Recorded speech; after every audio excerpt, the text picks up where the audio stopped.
Ladies and gentlemen, boys and girls, it's Diego here in the Panhandle of Florida. Your K1 visa live stream, your green card processing live stream, the place to go for free information on how to get your green card, how to get your K1 visa without paying an arm and a leg for an immigration attorney.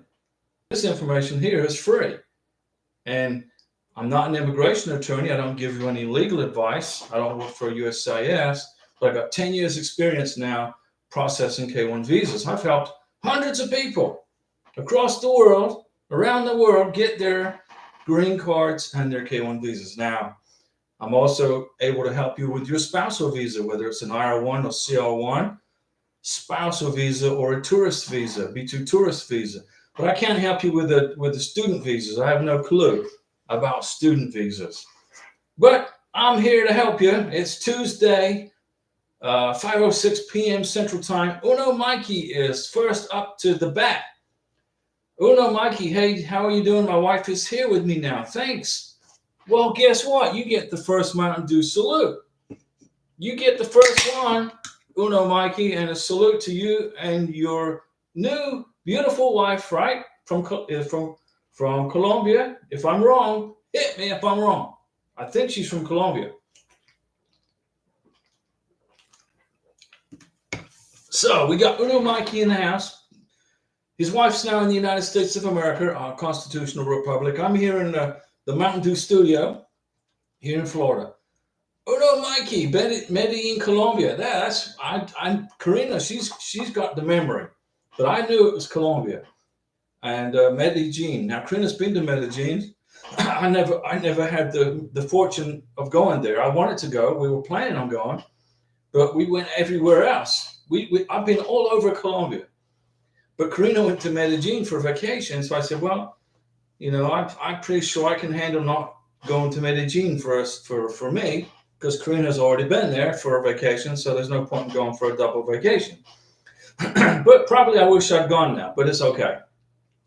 When Karina becomes a U.S. citizen, we will go back to Colombia. But we're not going anywhere till she has her U.S. passport.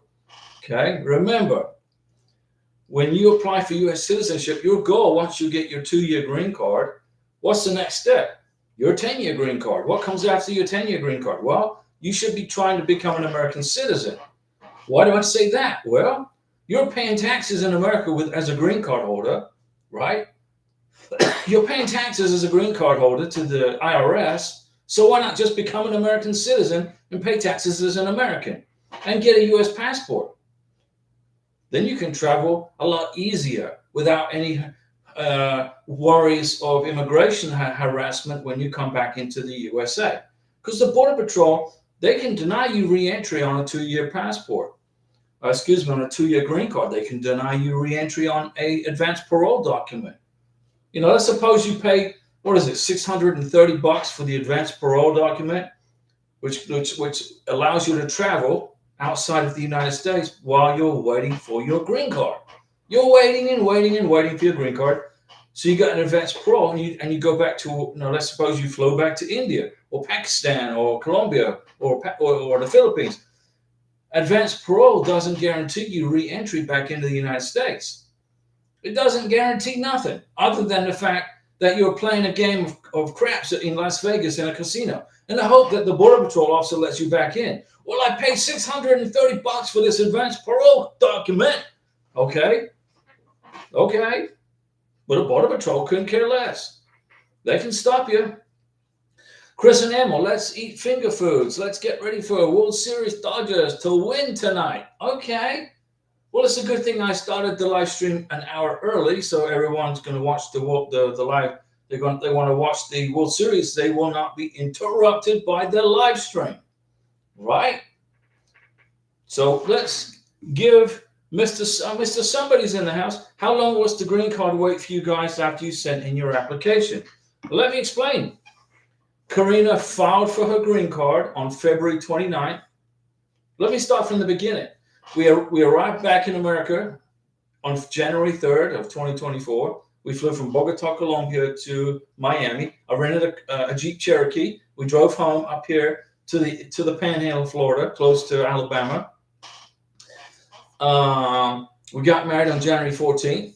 So we were in the country, what, 2 weeks, just about 2 weeks, and we got married. Then we put a green card package together, which took us until February 29th. So from January 14th of 2024 to February 29th of 2024, we put a green card package together.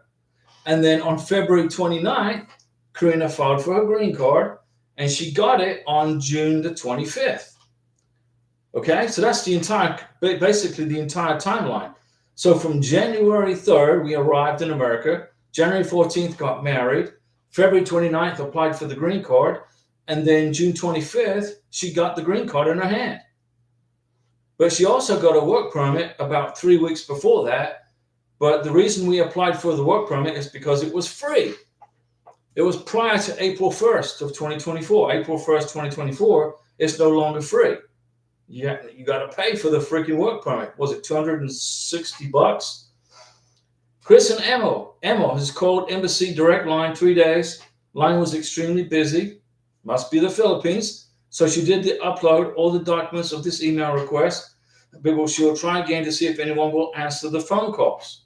Okay, we'll upload the documents and get them sent to the embassy. I believe you're working through the embassy in Manila, right? In the Philippines. And once you get the K1 visa in her passport, in her Philippine passport, she has to attend a CFO. All Filipinos leaving the Philippines to live, overseas, it doesn't mean necessarily marrying an American. You could be going to work in Singapore or Hong Kong or somewhere. You got to complete the government mandated CFO class, which is like, I don't know, it's about 4 hours. And the Philippine government wants to make sure the Filipino understands what it's going to be like to leave the Philippines and go live in another country. In this case, the United States of America. So you get your K1 visa in the Philippine passport, then you go to the CFO class, and then you'll be able to clear immigration at the Philippine immigration processing when you fly to the United States. More than likely, you're going to fly here from Manila, although there's an airport in Cebu, I believe, in central Philippines. But most people fly out of Manila to the USA. And immigration, the Philippines immigration, going to look for okay, you got a K1 visa, good. Okay, where's your CFO certificate? Chris and Emil, ads, the commercials. Yes, the commercials. YouTube pays for this channel, so I can give you all this information for free by running commercials. Right? That's how there's nothing free in America. There's nothing free. Well, unless you're an illegal immigrant. If you're an illegal immigrant, you get all kinds of stuff for free, and we pay for it out of our taxes. But Google, okay, and YouTube, they basically have this company which allows me to give you this information. You just got to do some commercials. So let's give a Mountain Dew salute to YouTube for letting me do this. Somebody put this company together. Somebody with an idea, right? A capitalist idea, an entrepreneurial spirit. They put the company together called YouTube. And here we are. And the reason I'm doing the live stream is to answer your questions on K1 visas. For $5 per ad making. No, I wish. That would be nice, wouldn't it? No, I don't get paid $5 per advertising for the YouTube.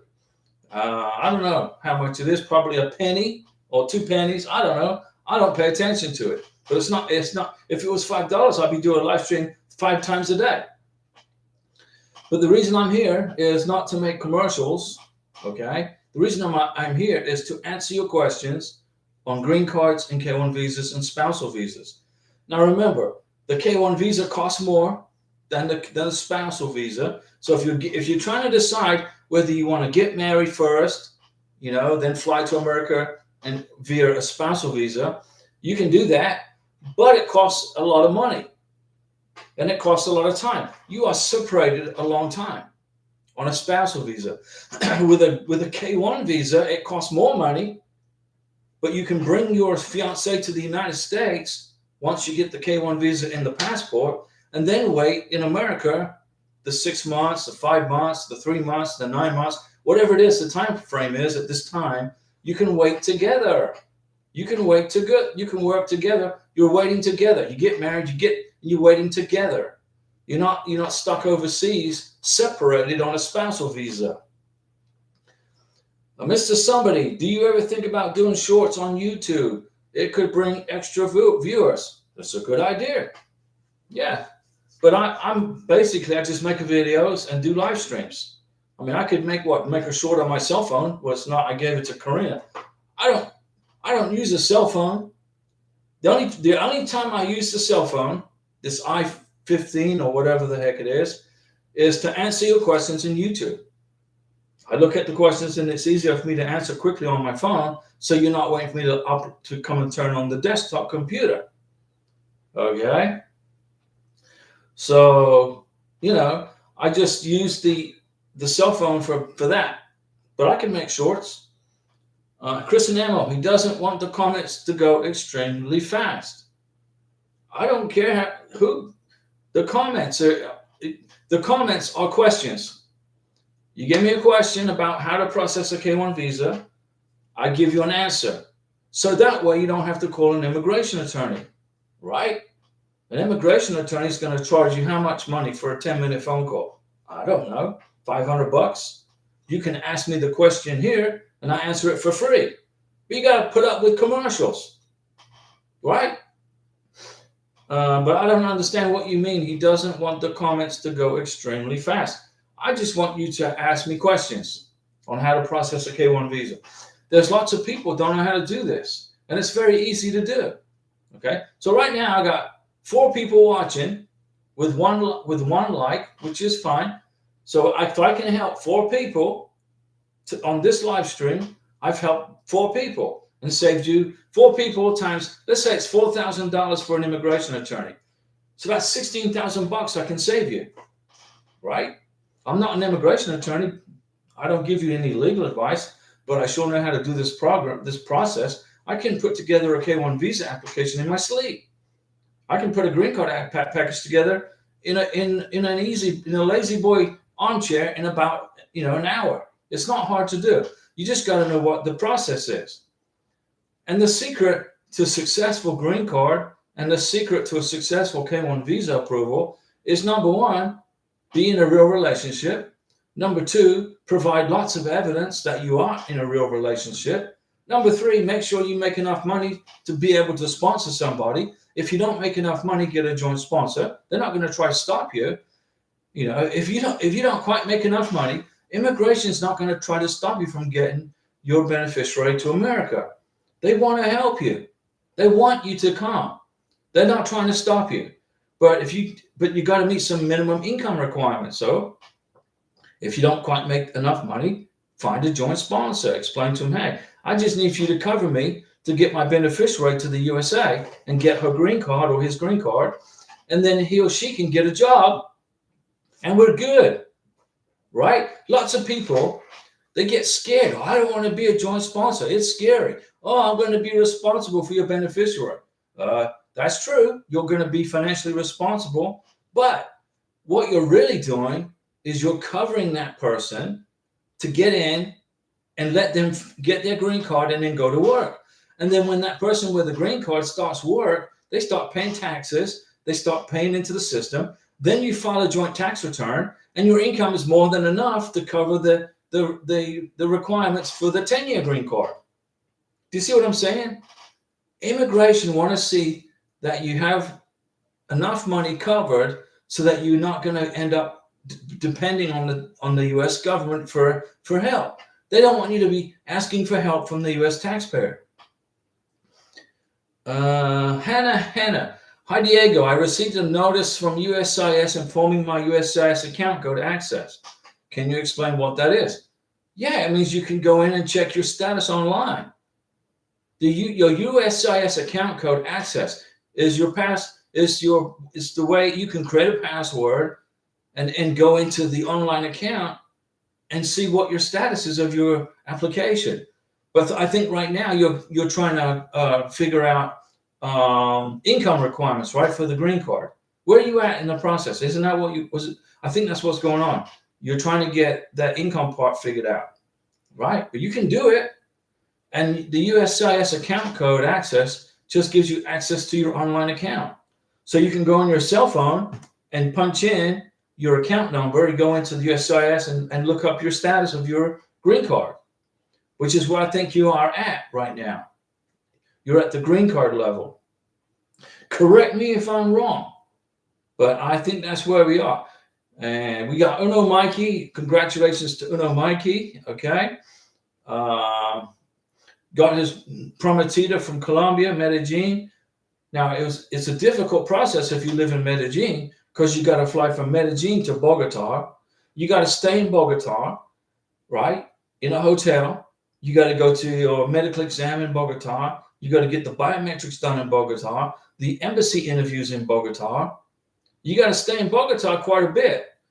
We were lucky. We actually had an apartment. I rented an apartment in Bogota with Karina. So we were just a 20-minute ride away from the embassy. We were just down the road from the embassy. So it was easy for us. But if you live in Cartagena, Santa Marta, Barranquilla, Cucuta, if you live in those towns, you know, it's a lot difficult because you got to come to Bogota to process your K1 visa.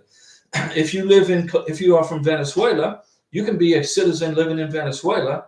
You got to come to Colombia for your K1 visa interview, right? And it's almost impossible for an American citizen to go to Venezuela and visit with your beneficiary, your new fiance or your future wife. It's almost impossible. It's impossible for Americans to travel into Venezuela, okay? The president of Venezuela, Nicolas Maduro, will look for any excuse to arrest Americans and put them in jail and use them as a pawn for their political communism, whatever. He's an evil person. Nasty. He's a horrible person, but he's evil. Okay. One day Venezuela is going to be a free country. I got my Venezuelan hat on right now. This is a salute to Venezuela. Hannah, you are right, Diego. Hannah, am I ever wrong in this green card process? Or K1 visa process? It's mentioned my pending applications for adjustment of status and work permit. So regarding the notices of USCIS, I can view them in my USCIS account number. Correct? That's right. Hannah, I'll give you a Mountain Dew salute because you're top of the class today. Normally Francois is top of the class, but you're here. So you're at the moment, you are top of the class. You can now keep track of your green card application online on your cell phone. Boom, you can punch in the number. They're going to ask you for the password and whatever, and then they'll come up and it will give you the information. So it's very easy to keep track of your green card and work permit application. Okay, you got it? You are right, Diego. I don't think I've ever been wrong on anything other than one time. I think I got the time mixed up on something because of the time change. Now, don't forget, next month, the time will change here in the Panhandle of Florida. It's going to fall back 1 hour. So instead of being 5:24 p.m. Central Time, it will be 4:24 p.m. Central Time. So we're going to fall back an hour in the next week. So be prepared. When I do the live stream at 6 p.m., it's going to be 6 p.m. Central Time, daylight savings, which means it's actually going to be 5 p.m. because we're going to lose an hour of time. And I didn't make that rule. It's a stupid rule. And I believe Senator Marco Rubio, a senator in Florida, he tries to change that rule because it's totally stupid. But there you go. Hannah. And it is mentioned that I must make biometrics appointment for the adjustment of status and the work permit, and I can view the notice of the appointment before receiving it in the mail. That's right. Hannah, you are learning new things today. I'm glad you came on the channel today because you learned new things today. Now remember, the biometrics, you paid for the green card, $1,440. In that green card fee is included the payment for the biometrics. The biometrics is included in that fee that you paid. So you don't have to pay for the biometrics again. All you're going to do is wait, and the biometrics is going to cover the work permit and the green card. So you're going to wait for the letter, the appointment letter for the biometrics. It's going to come in the mail. You're going to open the letter and go, oh, hey, look at this. I got the biometrics on this day, at this time, at this location. Don't be late, and go, and then make sure you bring the appointment letter with you. Make sure you bring the marriage certificate with you and the passport and any other government IDs if you have one.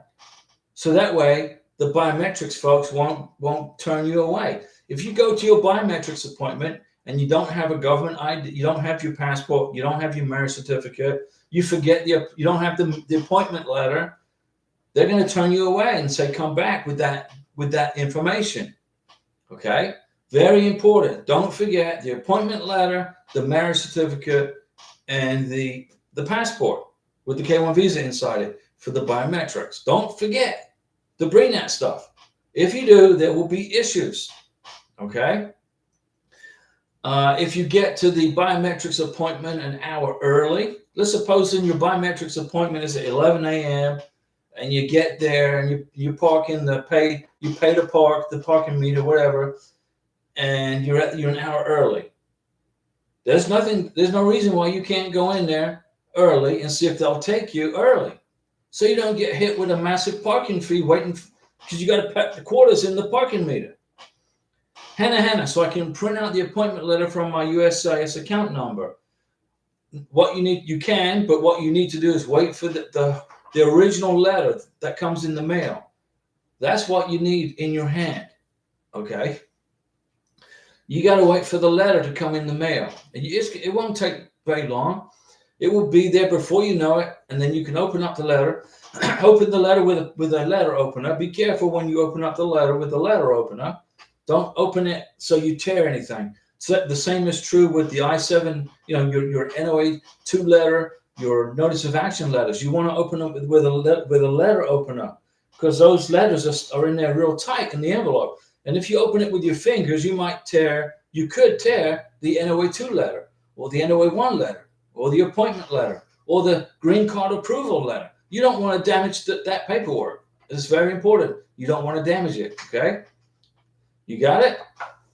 You can go ahead and print it out, Hannah, from from the USCIS account, sure. But what you need to do is wait for the actual letter to come in the mail, okay? And that's what you're going to bring to the biometrics appointment. You got it? Come on, I've been talking 22 minutes. I've answered a bunch of questions already, and let's see if I get some more. I'm sure you guys have got questions out there. Today is what, Tuesday? Hannah, thanks, Diego, for these important info. You are great. Well, Hannah, here's a Mountain Dew salute to you. And Karina's busy right now, but I'll do another live stream tomorrow, Wednesday, with Karina. So you can see Karina. But right now, yesterday, I think Larry said he wanted me to do more live streams, Larry Piercy, and here I am on a live stream doing more live streams. But where's Larry? I don't see him on the live stream, but that's okay. He's probably busy. But if I can help somebody today with a question, without the need for you to call anybody, who's an immigration attorney, I want to save you that money. Use that money for something else. The green card applications right now are taking about 9 months. So here's the thing. Let's suppose you're in a spousal visa. You're going to be waiting and waiting. Your wife or husband's going to be in, let's say, Colombia or Pakistan or India or Philippines, and you're in America waiting and waiting and waiting on a spousal visa. But if you run the K1 visa package up the flagpole, you get the K1 visa, come to America, get married, and you wait for the green card together. It's much better you guys are waiting with each other together, right? Chris and Emil, email received to CD Medical. Who will she give it to? Email Emil received the CD Medical. The CD is for you, for your personal collection of medical stuff. The CD cannot be used at the U.S. Embassy in Manila. They won't put the CD in any computers. They won't put the CD in any computers at the embassy in Manila or anywhere in the world because they will not. They can't do that. They want to protect their computers from malware. Now, I'm not saying there's malware on the medical CD, but they won't put it in their computers. So it's basically a gift for you. You can come when you get to the United States. If you get bored one day, you can put the CD in your computer and take a look at your wife's chest X-ray. If you get bored, you can let her. Oh, look! Hey, look! There are your ribs. Look there. Oh, look at that! Check it out. Okay. The CD is irrelevant. It's just for you. Frank Valdez, my wife did her fingerprints on the 2nd of this month. Still waiting for the green card. Okay, now Frank, Mountain Dew salute. Now your wife, she did her fingerprints, and she got her picture taken biometrically, and she had to sign her full name. Okay, so she had to do 3 things. And the reason they want you to sign the reason immigration or the Homeland Security folks want you to sign the full name is to protect your new wife, okay, from fraud in the future. They got her signature on file. It protects her. Okay? So now that you've done the biometrics, now all you're going to do is wait for the green card. If you submitted a strong green card application, if you submitted a fantastic green card application, then hopefully you don't have to go to another visa interview, an immigration interview, But if, Karina got her green card in the mail. Well, the reason is we've been together for 3 years. We had a green card application like this. Her K-1 visa application was like this. Okay, we had 3 years of evidence that we had put together. So there was no reason for immigration to talk to Karina again, because they could see from the green card application that we're good. We're going on 4 years now in our in the happiness of being together. I lived in Colombia for 2.5 years, back and forth, back and forth, back and forth. Frank Valdez, yes, she did. Yeah, she had her picture taken. She had to sign her full name. And she had her fingerprints taken biometrically. So now what happens, Frank, is this. When she becomes a U.S. citizen in the future, or once she gets her 10-year green card, and you decide you want to go for a vacation somewhere, her photo is going to be biometrically saved in the Homeland Security database. So when she flies back to the United States of America with you from your vacation, she puts her green card down and her passport down, and they already know it's her from the biometrics that she took that you just did. It protects the beneficiary from visa fraud and from passport fraud. So somebody else won't be able to use her picture in their passport. Do you see what I'm saying? Frank Valdez, how long did it take from the fingerprints? For Karina, let's see, March, she got her March, about 3 months. 3 months. Karina had her biometrics done in New Orleans. We drove from Florida to Alabama, to Mississippi, to Louisiana. We spent the night in the Holiday Inn, and we got up, went to the biometrics. This was in March of 2024. I can't remember the day.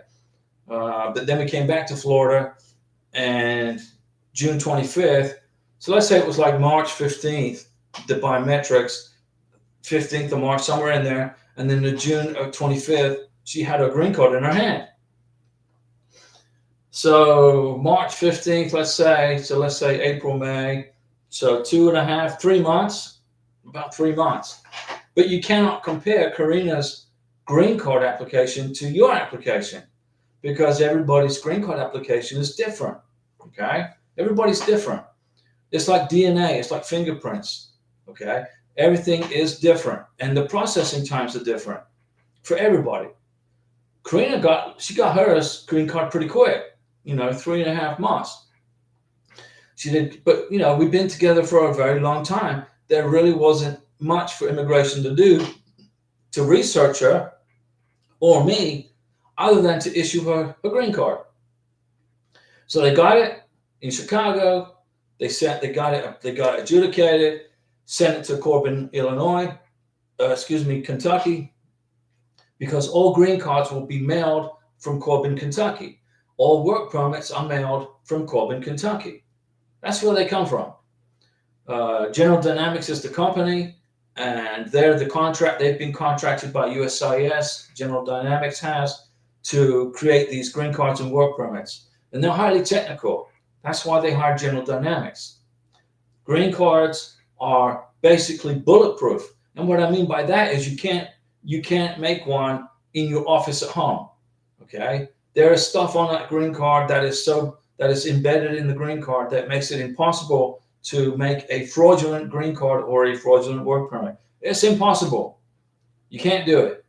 So General Dynamics is the company that processes them. So what happens is this: you're going to get a notice in the mail or a notice on your cell phone if you have informed delivery from the Postal Service that you're going to be receiving mail from Corbin, Kentucky. When you know that mail is coming to your house from Corbin, Kentucky, that's going to be the work permit and it's going to be the green card.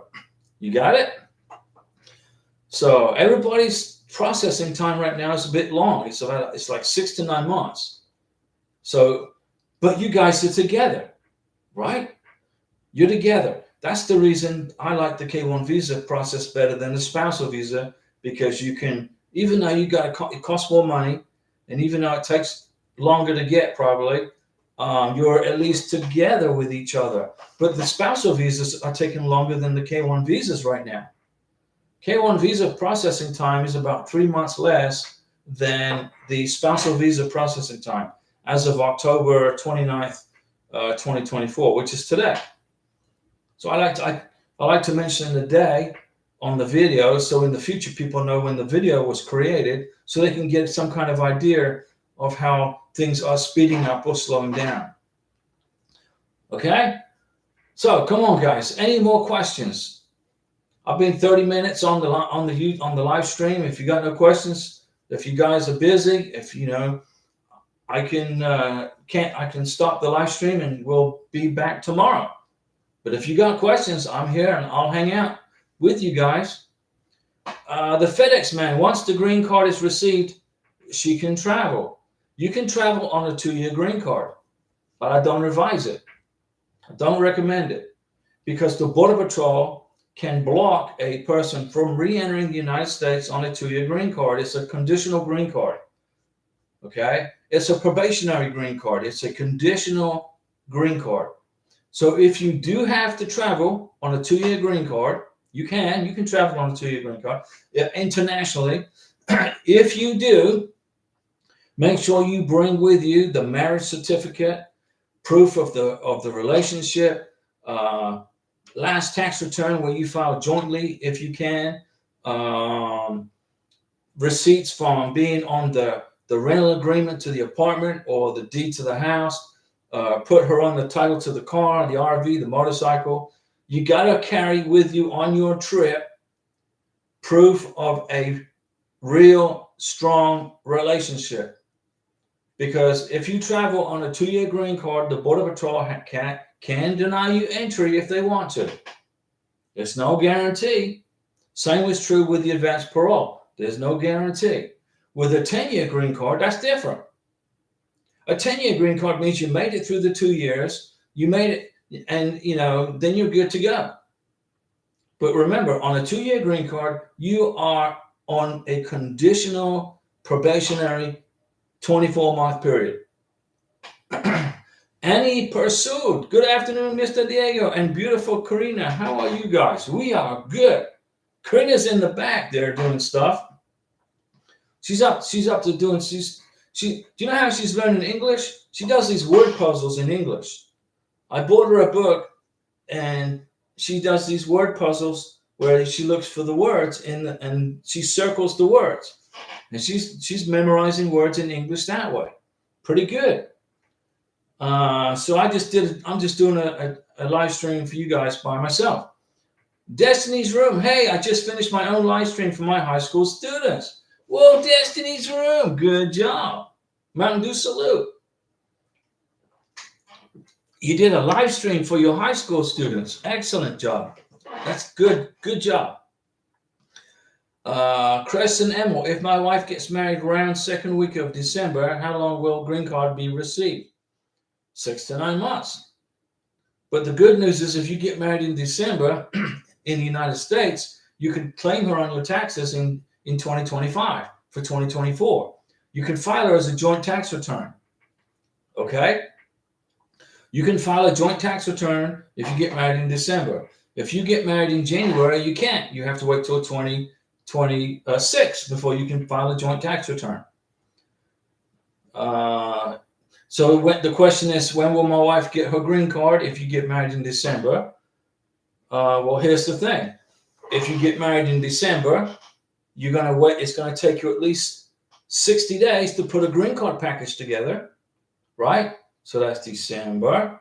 You get married in December, January and February. So February or March of 2025, you're going to file for the green card, right? Because you're not going to file a green card the day after you get married. You got no evidence of your relationship. She's not on your bank account. She's not on any bills. She's not on the title to your car. You got nothing.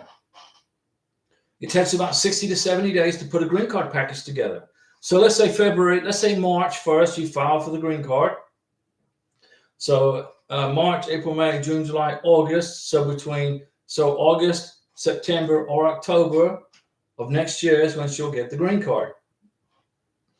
August, September, October. Chris and Emma, I told her about that. Okay. Destiny's Room, I will review my husband's AOS stuff. Do you know if there's a clear list of required docs with adjustment of status? We got the car registration in our names. It was relieving. Destiny's Room, if you Google, or if you go into this channel, if you look, it says, look for a video, look across the channel for a video. If you type in adjustment of status, if you look, adjustment of status, type it in. I can't see it from this particular part of the live stream, but when you go into the channel, if you just write in there adjustment of status, I've made videos on how to put together a green card application. If you watch the videos, you'll be an expert at putting together a green card package, and that will save you from a scary visa interview in the future. Just watch the video. But you got to find the videos. I've made over 1,000 videos. You got to find the video. So type in adjustment of status, or green card, something like that, and it will bring up the videos for you. And that will give you a listing of the documents required for adjustment of status. But let me go over some of the things that you must have right now. You got to have the I-94 in the adjustment of status paperwork. You must have a blown up copy of the K-1 visa in color. You must have a blown up copy of your beneficiary's passport biographic page, the picture, signature, expiration date. You must have a blown up copy of the sponsor, your U.S. passport biographic page. You must have a certified copy from the courthouse of your marriage certificate. You got to have a certified copy of the marriage, not a copy. You can't get your marriage certificate and make a copy of it at Office Depot because you're trying to save a buck. You got to get a certified copy stamped and signed by the clerk of the court. Excuse me, my nose is itching. It's always itchy. You got all those, okay? Now you got to include photos of your wedding with lots of people in the, guests, and include a receipt from the reception. When you got married after the wedding, didn't you go and have a dinner somewhere with a bunch of people, or a reception or something? Get the receipt from that dinner day for that wedding reception and put it on a piece of white paper like this. You tape it right here, and then right at the bottom you write an explanation. This is the receipt of our wedding reception. And then list the names of the people that attended the wedding reception. A court wedding is fine. It's all good. A court wedding is perfectly fine. Okay, your students, I understand you're still living on the ramen noodle lunch. You're students, so you're not quite at the steak yet. You're at the steak level. You're on ramen noodles, but that's all good. You're going to get to the steak level. You have witnesses and photos with family. There you go. Make sure in the photos that you identify the people in the pictures, the date the picture was taken, and where. Chris and Emil, the work permit is 3 months. The work permit is about 3 months to wait for the work permit, and it's good for 5 years. Let me see here. That's correct, Chris and Emil. Destiny's Room, steak level. Right now you're at ramen noodle level because you're students, okay? But when you get done with school and university and all that jazz, and you move, then you're going to graduate to steak level. But right now, you're going to focus on your green card, okay? Got to focus on the green card. You can do it. If you just watch the videos I've made, it's I don't know, 15 minutes, 20-minute video. If you watch it, you don't have to watch the whole thing. If you already know half the stuff you need, just watch the part of the video where you don't know. Antonio, Diego, I know every state is different, but what is the process for Karina to get her driver's license? Well, she has her driver's license now. She got her Florida driver's license already. And she had to have her green card and her social security number. To get a driver's license in Florida, you got to have a green card and you got to have a social security number. So when she passed her written test, she first she had to take the written test. Well, first she had to take a test, a 5-hour class on drug and alcohol, don't drink and drive, etc. She had to do an online class. This is Florida. She had to do an online class on don't drink and drive and the dangers and hazards of doing that. Okay. Then she passed that class. She had to print that out. She had to print her certificate. Karina Ross passed her online class on the dangers of drinking and driving, etc. She took her green card, that certificate, and her social security number and her passport to the driver's license office. She took her test, her sit-down test. I think it was 50 questions. She passed that. She studied hard for it. She studied and studied and studied and studied. She passed, and then she took her driver's test. And I sat in the back as the translator because Karina can't speak English, and the driver's license tester, the instructor, doesn't speak Spanish.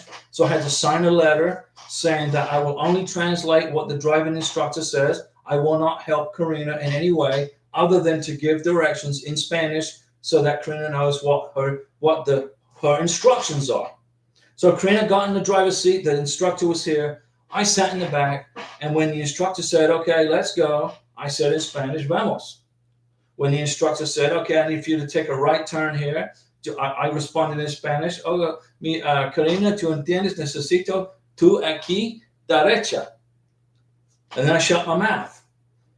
And then when the driving instructor said, "Okay, Karina, you need to make a left turn here," I would say to Karina, "Okay, mi amor, necesito tu preparando, cambio tu dirección izquierda." I told Karina, I said, "You got to get ready to make a left turn." I couldn't tell Karina, "You have to stop at the stop sign and don't move." I had to tell Karina, make a left turn or a right turn. I couldn't add any information because if you don't stop completely at a stop sign on a U.S. driver's test, you fail the test. But I couldn't tell Karina that. I just told her left or right. But she already knows those. I taught her how to drive. Oh, it took like 6 months, but I taught her how to drive. So that's it. That's the driver's thing in Florida. Let me see. Destiny's Room, thank you. We will do some research on your channel. It's not my channel. It's your channel, Destiny's Room. This is your YouTube channel. I know how to do a green card application and a K1. I don't need to do this, but I want to do this to help you guys. So it's your channel. It's your video. Okay? And yes, we just graduated. Mom is a joint sponsor. There you go. Well, let's give a Mountain Dew salute to Mom, okay? Because Mom is carrying the load a little bit to help you get through this. But now you're a graduate from university. You're going to be making the big bucks soon, and you will be graduating to the steak level. You're going to move up from ramen noodles to T-bone, right? And good job, and give my best wishes to your mom for helping you. Julian, hello. Hello, Diego. How are you? I'm good. How are you, Julian? I submitted my green card AOS on May 17th. Then 18th July, I received an RFE. On the 13th of August, USCIS received my response. When do you think they can respond to me? Well, it's taking 9 months to get a basic green card process right now. So you applied on the May 17th, so May, let's say June, forget May. June, July, August, September, October. So that's 5 months just to get through the RFE. So I would say probably by January or February, you will be getting notified of your green card. March at the latest, okay? Julian, I helped you get to the United States, remember? March of 2025, somewhere in there. So for right now, Julian, you need to put your feet up and relax and start learning about America, learn our Constitution, study our Constitution. We got an election coming up next week. Watch the election, see how that pans out. Learn about our country and become an American. Become Americanized. But I would say, Julian, March of 2025 will be probably the latest you hear anything, okay? Destiny's Room, that's very kind of you for her, Diego. I will thank you. See you next time. There you go, Destiny's Room. Give your mom my best wishes. And now you guys are university graduates. You're going to be making all kinds of money. And you're going to be getting into high tax brackets too. Because in America, the more money you make, the more taxes you're going to have to pay. But that's the way a cookie crumbles. Okay? See, it says, but that doesn't stop you. Make as much money as you can. Mr. Beneficiaries, Mrs. Beneficiaries, when you come to America, okay, you're going to look for a job, find a job, start working, stop being part of the system, stop paying FICA tax, stop paying Medicare tax. And when you pay FICA tax, what does that mean? What is FICA tax? It's contributions to your Social Security. Okay? So when you get to 62 years of age, you can file for Social Security. But you got to have a minimum of 10 years of working in America to qualify. So let's suppose you came to the United States on a K-1 visa and you are, let's say, 65 years old. There's no age problem with a K-1. You come to America on a K-1, you're 65 years old, your husband's 70 years old. Okay? You're 65. Are you going to start working in America? Yes or no? You could, possibly. But you're going to have to work until you're at least age 75 before you qualify for Social Security. So there's lots of folks that come to the United States. I'm talking about on K-1s, on spousal visas, and they just don't start work. They said, no, my husband makes enough money or my wife makes enough money. There's no reason for me to go to work. Well, if you don't get 10 years worth of work under your belt, you're not going to at a minimum, you're not going to qualify for Social Security. It's not going to happen. So you come to America, let's suppose you're 30 years old, 35 years old. You're going to start work. You got to work 10 years, and then you become qualified for Social Security. Okay? But don't make the mistake of not working. If you're young enough, if you can do it, if you don't need, if you can, 10 years is what you want to get to. Now, here's another scenario. Let's suppose you came from Cuba. You know, you came to America from Cuba. You got married to an American. You lived in the United States for 30 years, and then you decided you wanted to go back to Cuba to live. You can do that. But if you do that, the 30 years that you paid into Social Security will be blocked. So if you live in America for 30-something years, you paid into Social Security for 30 years, you earned up to probably $15,000, $16,000, $2,000 a month in Social Security benefits. You go back home to Cuba, the U.S. government will not pay you Social Security. You're done. The money just went down the toilet. Julian, ALO, mine. When I applied for the driver's license, I did the road test, and the DOT people said I have to bring documents to show that USCIS is processing my green card. That's the form I-797. I gave them the scanned and that's all. And the documents. Then after 3 weeks, USCIS told them to issue me a driver's license. Then they called me to get my driver's license. So in Iowa, I have the driver's license without the green card. But you had to jump through all those hoops, right? You got your exercise to get the driver's license. Okay, that's in Iowa. In Florida, you got to have the green card, the social security number. Once you get those two documents, you can get a driver's license. In Iowa, there's a different process. Remember, how many states are there in America? How many states? There's 50 states, right? What was the last state to enter the Union? What was the very last state to enter the Union? Hawaii, right? Hawaii is the 50th state. Alaska is the 49th state. What was the first state? Delaware. Florida. What's Florida? That's homework for you guys to figure out, okay? But every state was created to run their things their way. You have county commissioners, you have parishes, you have state representatives, you have state senators, right? So every state runs itself. California runs California. Florida runs Florida. Okay, Vermont runs Vermont. New York runs New York. So wherever you live, that state runs its business. And the federal government has very limited intrusion. They can't stick their nose too much into the business of the states. That's because of the 10th Amendment, which protects the states from a centralized government. A centralized government is like what? Communist Cuba, communist Venezuela, communist China, communist Vietnam, communist Nicaragua. They run their government from a centralized point, and the districts don't have any say about anything, right? They have to do what the centralized government says they have to do.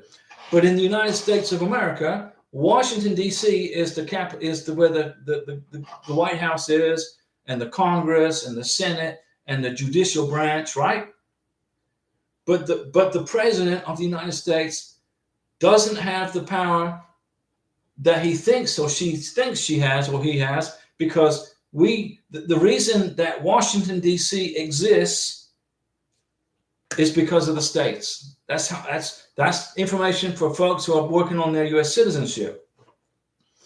Julian ALO, I thank you, Diego. I'll wait for the next year. Next year.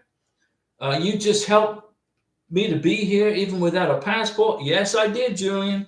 I got you to America without a freaking passport. You can't beat that, right? Mountain Dew salute to Julian, because you were under a lot of stress. I'm not rushing, just here waiting and waiting and waiting. But you got here. The FedEx man, can you elaborate on filing joint taxes after you're married? Does she get a social security number or ITN? Okay, the FedEx man. And Chris and Emil's going to go watch the World Series. Okay, Chris, go watch the World Series. The FedEx man. A beneficiary that comes to the United States of America cannot get an ITIN number. An ITIN number is for an illegal immigrant that enters the United States illegally, and they want to pay taxes. And the Biden administration says, okay, you can pay your taxes. We're going to issue you an ITIN number. When you come to the United States of America on a K-1 visa or a spousal visa, you came to the United States legally. You did it the right way, the correct way. You did it by the book, as per congressional law. So you have to get a social security number, and you file a joint tax return with your new wife or husband from the foreign country. But let's suppose, let me explain it to you. Let's suppose I got married to Karina in January of 2024. I couldn't file a joint tax return for 2023 because we were married in 2024. If we had got married in December of 2023, I could have filed a joint tax return with Karina once she has her social security number. I could have filed a joint tax return with her in January of 2024. But because I couldn't marry her in December of 2023 because we were still waiting for freaking immigration, we got married January, and I had to file a single filer tax return. Okay? But we were married. But the IRS told me, remember, I'm not a CPA. The IRS told me on the phone, they said, Diego, you cannot file a joint tax return because you got married this year, 2024. Your wife wasn't married to you in 2023. I said, okay. So I filed a single filer. In January of 2025, which is a few months away, right? Karina and I will file a joint tax return. Karina has her social security number. And so it's going to be my name, Karina's name, my social security number, her social security number, filing a joint tax return January 2025. Okay? But if you come to the United States on a K-1 visa or a spousal visa, IR1, CR1, you cannot get an ITIN number. You get in trouble. An ITIN number is for people here under other than circumstances which are not, sufficient for a social security number. They don't qualify for a social security number, but they can use it to pay taxes with as a single filer, not married. If you come to the United States on a K-1, you are not eligible for an ITIN number. Pay attention, class.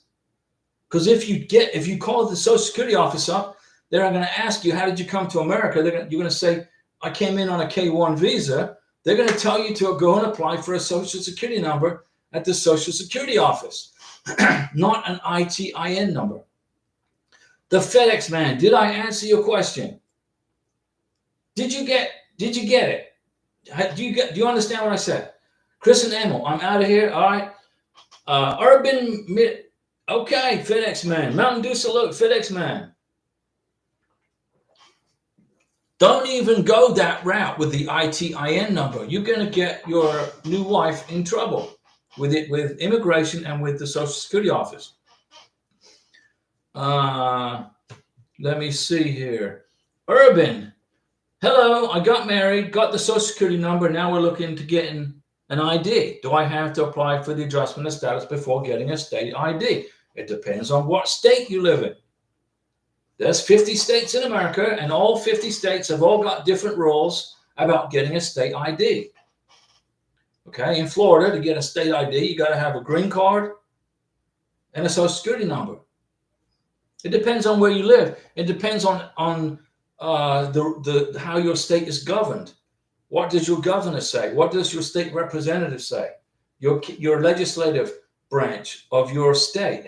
What are their rules? Let me see. FedEx man, got it. Goku Giava 1. Hello, Diego. My fiance has the K-1 visa approved from October 24th. Mountain Dew salute until February 25th. Don't worry about that. The 90 days she gets when she comes to the U.S. have to be in this time frame. No, that's not correct. So what you're telling me is you got an NOA-2 letter. You read your NOA-2 letter. On the NOA-2 letter is your wife's, or soon to be your future wife's, alien number. You're going to need that for the I-134. You got the NOA-2 letter. It says the NOA-2 letter is good from this month to this month. 4 months. But what if it takes 5 months to get a K-1 visa interview? It could, especially like in Ghana or Jamaica, I think is slowing up a little bit. Then the NOA-2 letter is going to expire, right? So what you do is you maintain contact with the embassy where your beneficiary is going to be processing her K-1 visa or his K-1 visa. You maintain contact with the embassy through emails. You maintain contact with the MVC. In 30 days from now, send an email to the National Visa Center, send an inquiry and say, I'm just checking in on my K-1 visa application. What's the status? When am I going to get in transit? When am I going to get this? And when am I going to get that? She already has the visa and her passport. Oh, you didn't say that. Okay, so let me see what we got here. Can she come in January after holidays and get the 90 days after that, even if the visa expires in February? When you get the K1 visa and your passport, it's good for 6 months from the date of the medical exam. Karina, my wife from Venezuela, had her medical exam in Colombia on November 9th, I think it was, of 2024. That's when the clock started on her K1 visa. Okay, so November 9th, so November, December, January, February, March. So April 9th is when her K1 visa would expire. Karina was issued her K1 visa at the end of December of 2023. The K1 visa is good for 6 months from the date of the medical exam. Well, why is that, Diego? Well, you cannot enter the United States on an expired medical exam. So let's suppose in your K1 visa application is still good for another 2 months, but your medical exam is expired. And you fly to America, happy as a clam, hey, I got my K1 visa, and you arrive in the United States and the Border Patrol officer says, I'm sorry, your medical exam has expired. You cannot enter the United States. You're going to have to go back to America, to the country you came from, and start the process all over again from the beginning. So you got your K1 visa in the passport. You check the date of your medical exam. Okay. You got 6 months to fly to America. Okay. Starting with the date of the medical exam. So your question is, let me see. She already has the visa in her passport. Can she come in January after the holidays and get the 90 days after that, even if the visa expires in February?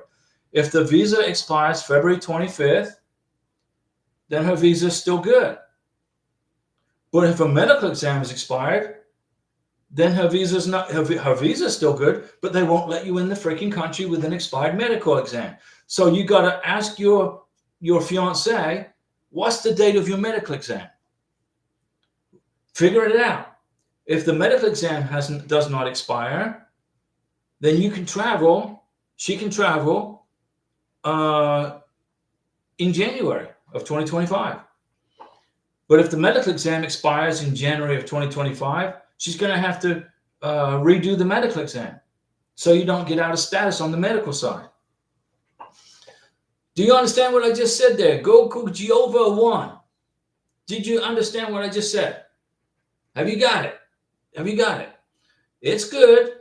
If her K1 visa expires in February, she can travel in January, just so long as her medical is also current, her medical exam. Francois Livingston, Mountain Dew salute to Francois. Good evening, Diego. Francois, what's going on? Now, Francois is in upstate New York, guys. You know that, right? And it's getting close to winter. And you know what that means? The weather's going to get cold. It's going to be snowing. And Francois is going to be freezing. But the good news is she brought her future husband to the United States he's from Morocco, but he had a scary visa interview at the United Arab Emirates Embassy. And she accompanied him, Hamid, to the United States, arrived in John F. Kennedy International Airport. And now they're happily together at home in upstate New York, waiting and putting their plans together and getting their wedding plans and getting their wedding organized and getting ready to put a green card package together. And guess what? I'm going to step her through it one step at a time. Diego, you forgot Naha's question. Okay, where's Naha's question? Naha, hi Diego, my fiance sent me a 2022 tax return with an extension on it. She says it will help me since she hasn't completed 2023 tax returns. Would the embassy accept that? The U.S. Embassy is going to want to see the last tax return, which is 2023. So they will accept the 2022 tax return, but they're going to want to see the 2023 tax return. Naha, I'm sorry I missed the question. I'm sorry, I didn't see that. So the question from Nahum. Hi, Diego. My fiance sent me a 2022 tax return with the extension on it. So there's an extension on the 2022 tax return. That's good that there's an extension on it. Will it help you? Yes, it will help you. Now, the question is, why hasn't she done her 2023 taxes? It's almost freaking 2024. She needs to do her 2023 taxes like tomorrow. Because it's almost 2024. 2025, excuse me. She has to file her 2024 tax returns by the latest April 15th of 2025. And she hasn't done her 2023 taxes yet. What's up with that? Okay, they got to be done. She needs to do her 2023 taxes and get them sent to the IRS. Don't be living off an extension. For the IRS will only put up with extensions for so long. Then they're going to want to get paid. Okay? So, Naha, you need to contact your fiance and say, I need your 2023 tax return sooner rather than later. Okay? Francois, good evening, Diego. And yes, sir, from Goku Gyova 1. And Goku Gyova 1, what country are you in? Where are you at? Julian Alo, Diego, I forgot. I got it. Naha, thanks, Diego. Yeah, Naha, you got to get in touch with your U.S. citizen sponsor and say, hey, I need your 2023 tax return. No excuse. Okay? She has an extension from 2022. It's almost time to file her 2024 taxes. Google Ovia, I'm in the U.S. My fiance is from Colombia. Okay, well, we're going to give you Mountain Dew salute to the Colombia. Okay. Let's see here. She already has the visa and her passport. Very good. So she needs to check the date of her medical exam. And if her medical exam is still good in January of 2025, then she can travel to the United States in January of 2025. But you got to have a good medical exam and the visa mustn't expire. Okay? The K1.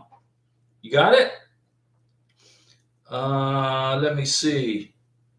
Naha, it means the embassy is interested in the 2023 tax returns. The embassy wants to see her 2023 tax return. The U.S. embassy, in whatever country you're in, is going to want to see the 2023 tax transcript and the 1040 and the W-2 or 1099 or W-2s. You got it? It's almost 2020. It's almost 2025. In a few months, she's going to be filing for her taxes for 2024. She hasn't even done 2023. She needs to do it tomorrow. Get it done.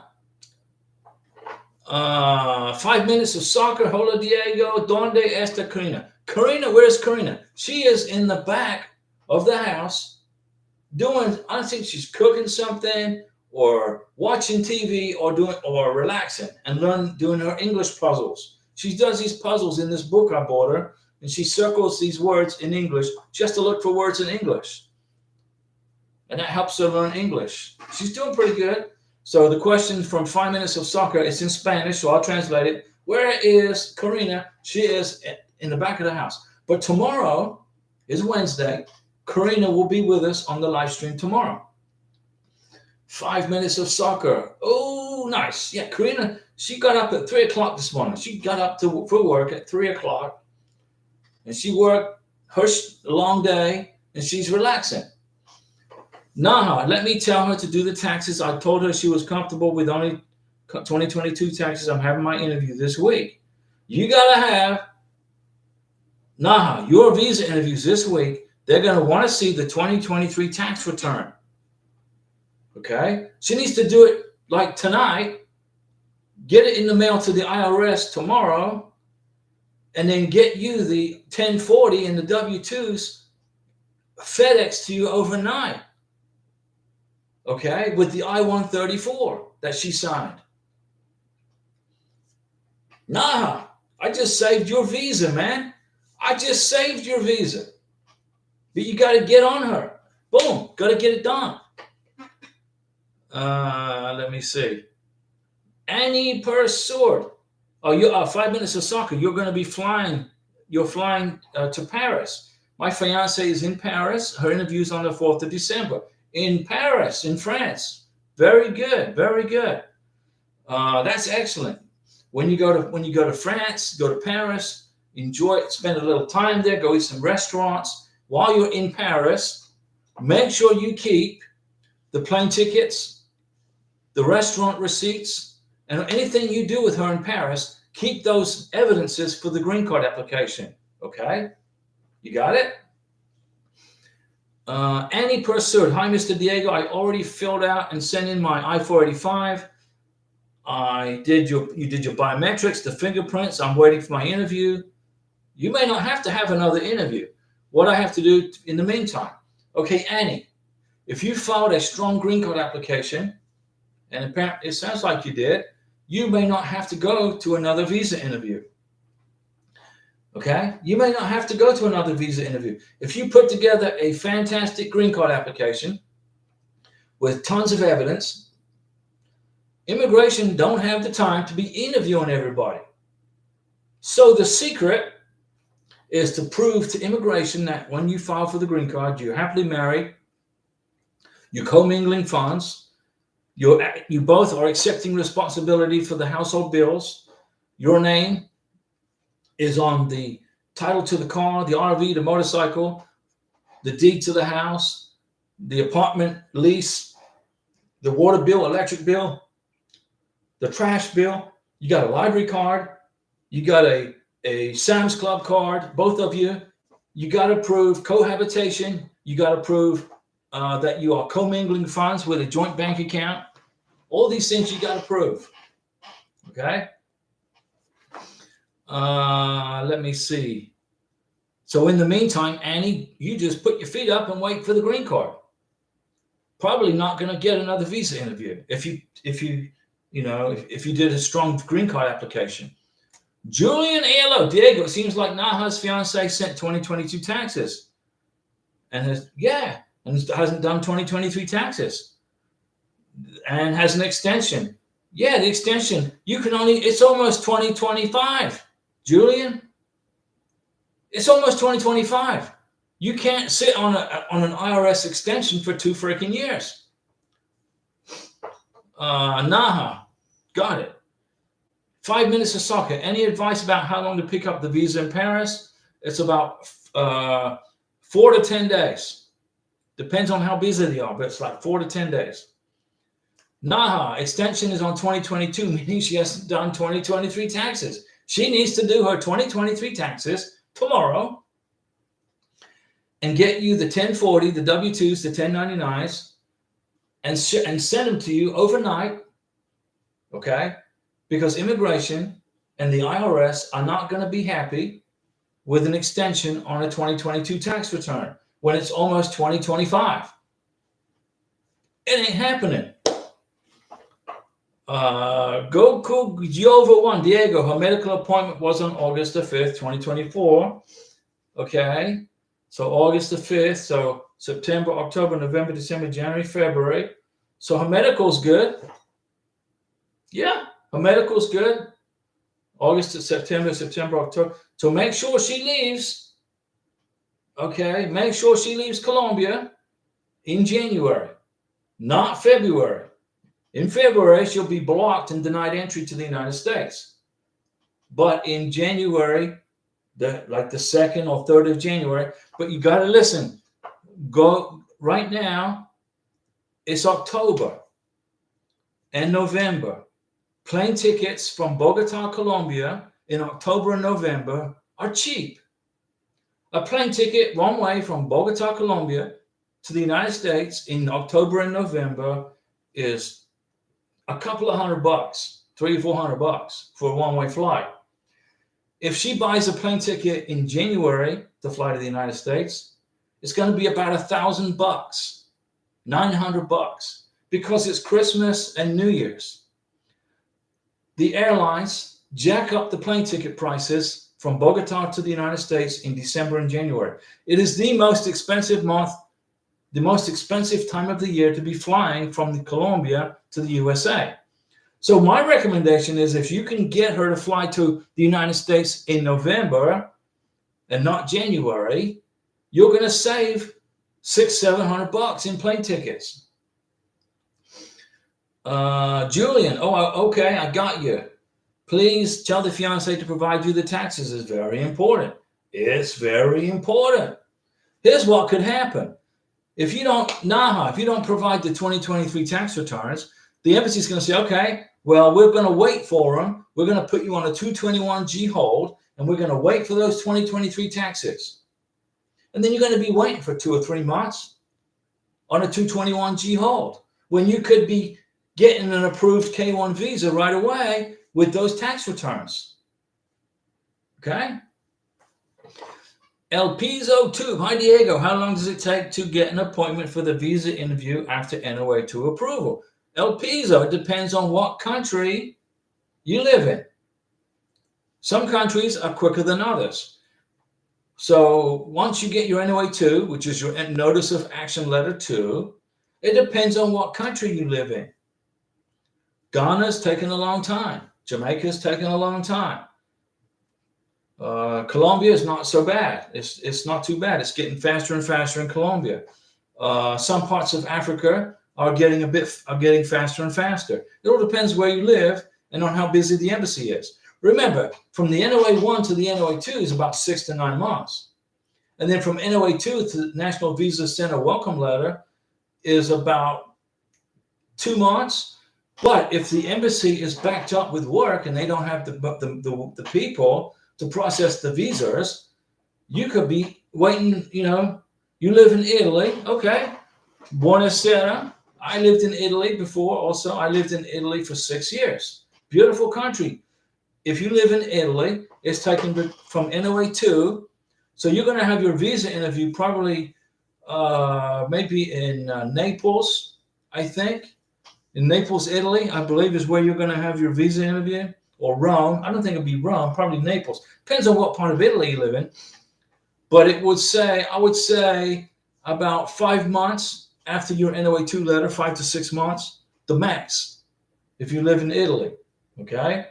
So, Italy, fantastic country.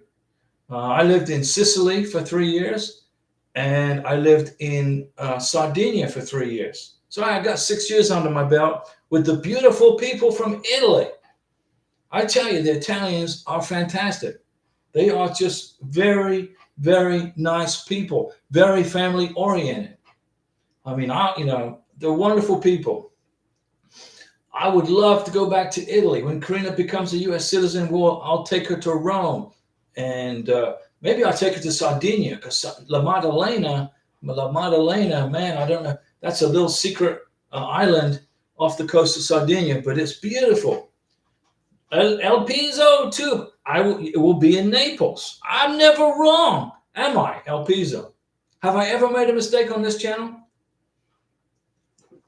You'll go to your embassy interview in Naples. It's going to take about 5 months, 6 months max, okay, from the NOA2 letter. So I'm pretty close.